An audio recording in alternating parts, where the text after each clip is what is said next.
Het is gebruiksvriendelijk, veilig en heeft verschillende handige functies voor zowel particuliere als zakelijke klanten. Het belangrijkste nieuws van Curaçao in het Nederlands. Extra Journaal. Vers van de pers. Welkom bij Extra Journaal. Fijn dat u weer kijkt. We hebben het belangrijkste nieuws voor u op een rij gezet. We beginnen met het nieuws dat Curaçao een nieuwe gouverneur heeft. Vanochtend is Maurits de Kort officieel beëdigd als de nieuwe gouverneur van Curaçao. Er was een plechtige vergadering van de Staten ter gelegenheid van de ambtsaanvaarding van de nieuwe gouverneur Maurits de Kort.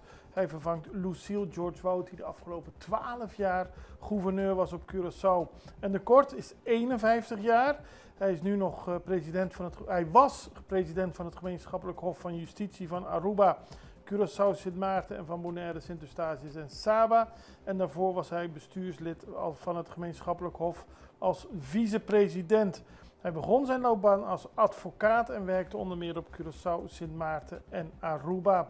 Vanaf 2011 is hij rechter.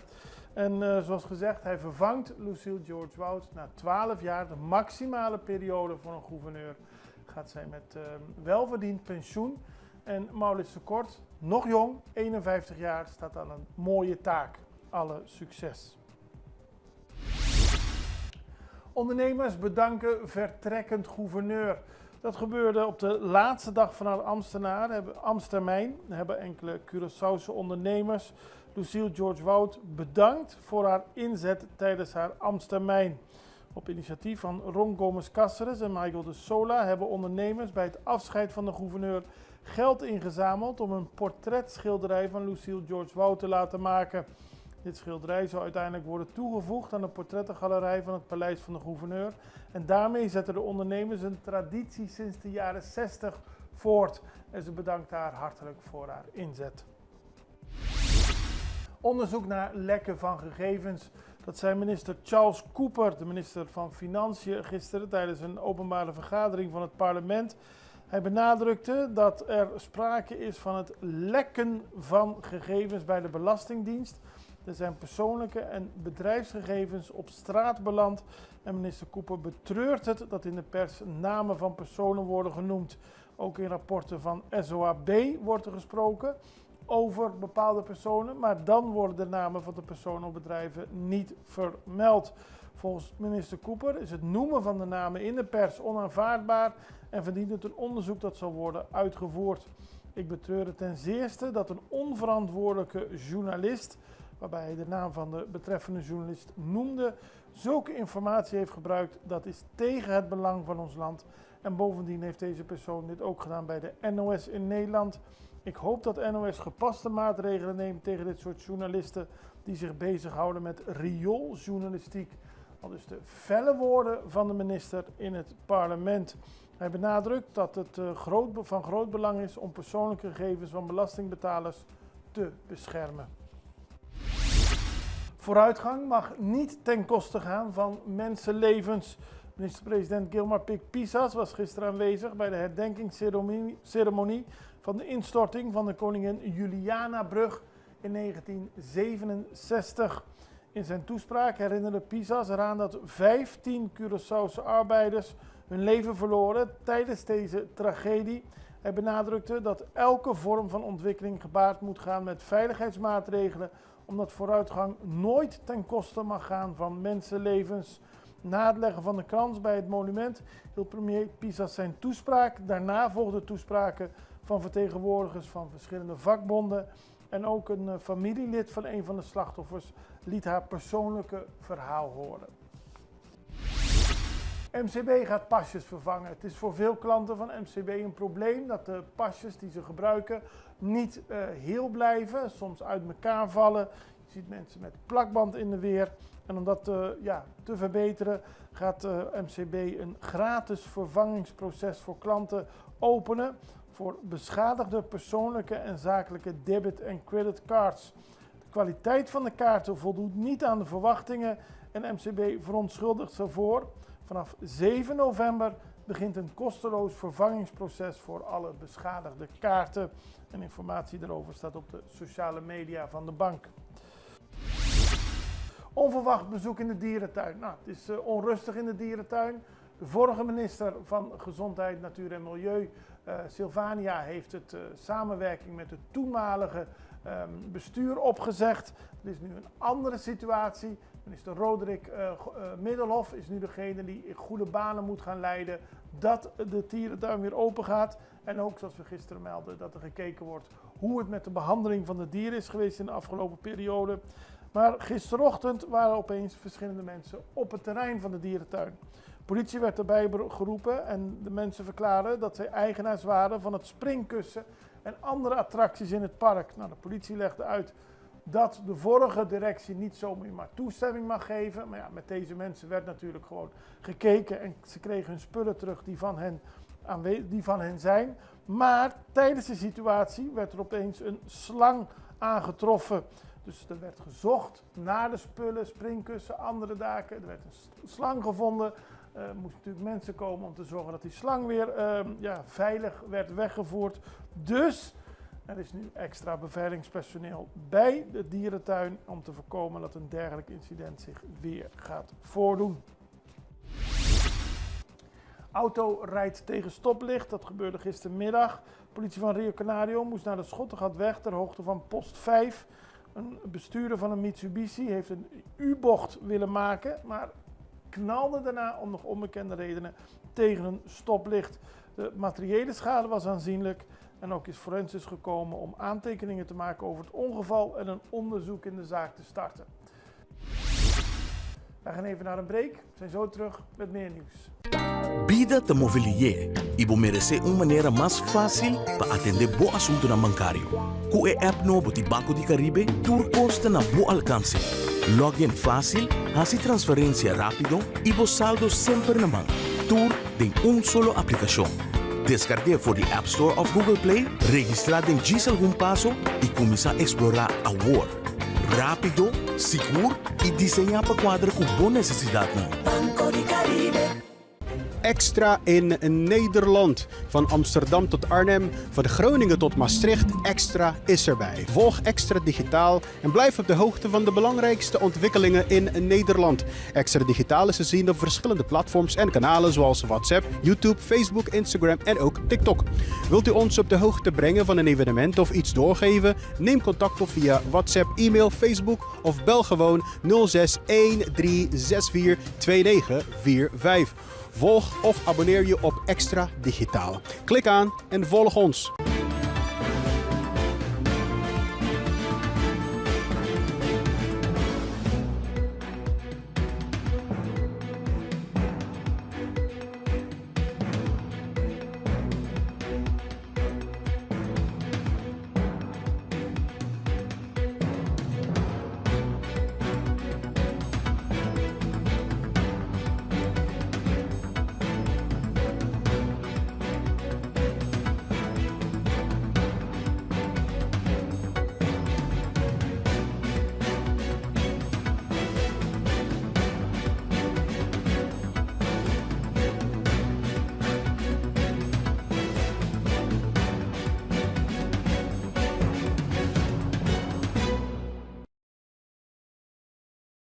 We beginnen op Bonaire. Fuhi Kubo dreigt failliet te gaan. Dat is de Bonaireaanse erfgoedorganisatie, de cultureel-historische stichting Fuhi Kubo. Dat staat voor Fundación Histórico Cultural Bonaireano. Dreigt failliet te gaan. De stichting beschikt over onvoldoende middelen en capaciteit om het voortbestaan professioneel en duurzaam te kunnen borgen. En de stichting pleit al jaren voor een betere financiële ondersteuning.